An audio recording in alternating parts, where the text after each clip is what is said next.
Hey guys, this is Base. If you guys liked my video on the self-defeating nature of the question, can God create a stone so big that he cannot lift it? I hope you watch that, because that's a really important video that I would like a lot of people to watch, including skeptics. And also like other Christians to help them better rephrase their response to the question whenever it is asked. So now I'm going to address, I'd say, kind of philosophical position, or kind of like a semantics subject in regards to the definition of atheism.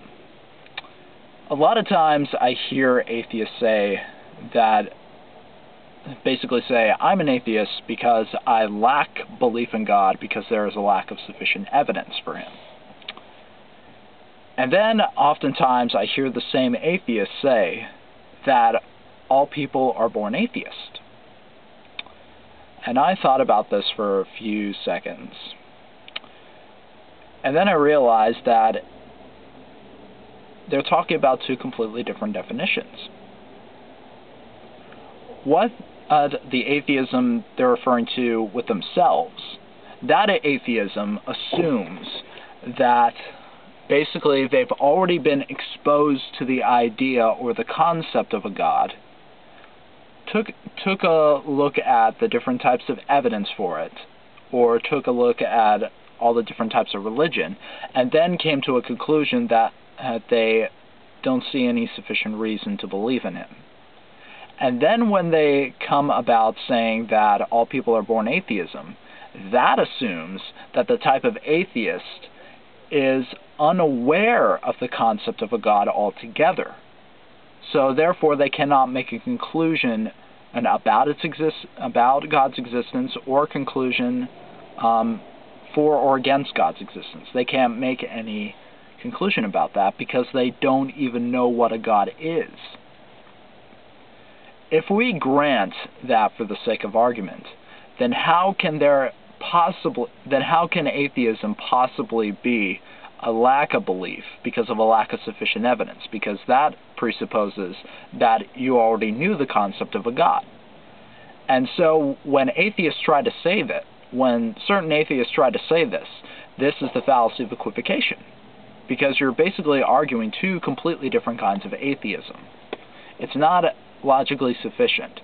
You have to have one or the other. You can't have both, because there are two mutually exclusive affirmations. They're not compatible as the same definition. And if you don't know what the fallacy of equivocation is, I suggest going on to Wikipedia and looking that up, because basically I'll just say, the fallacy of equivocation is basically where you try to apply two completely different definitions to the same term. And this is and I see kind of a few atheists say this, and it's completely invalid to say this.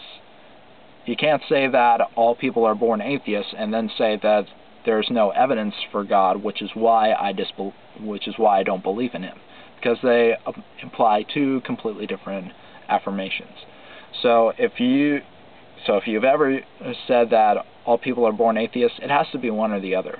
Atheism either has to be a complete lack of awareness of the concept of a God or a deity, therefore you cannot make a conclusion, or atheism is a disbelief or a lack of belief in God because of being exposed to after being exposed to the idea of God, and then concluding that you don't have sufficient reason to believe in him because of the lack of evidence.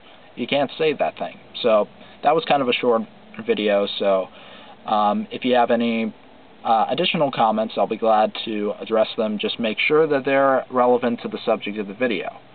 Don't start talking about strong atheism, because that wasn't really the subject of the video. But yeah, that's basically it. So I'm glad you guys took the time to watch this video. So you all take care. God bless.